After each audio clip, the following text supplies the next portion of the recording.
Penyembelihan 1 ekor sapi bantuan Kapolri untuk buruh yang diserahkan ke KSPSI Sumsel di Hari Raya Idul Adha dilakukan di daerah Pelaju Darat.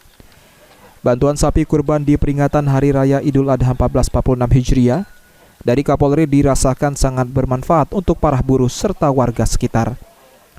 Kedepan diharapkan hubungan Kapolri dengan para buruh bisa berkesinambungan dengan baik. Selanjutnya, sapi kurban bantuan Kapolri dibagikan kepada para buruh yang tergabung dalam KSPSI serta juga warga sekitar. Pada saat ini sangat bermanfaat, khususnya untuk pekerja dan buruh, anggota, kemudian untuk masyarakat sekitarnya.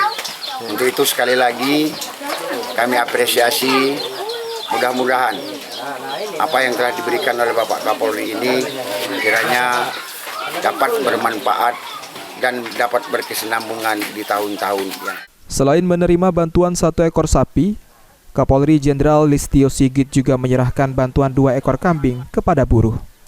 Tim Liputan, PAL TV.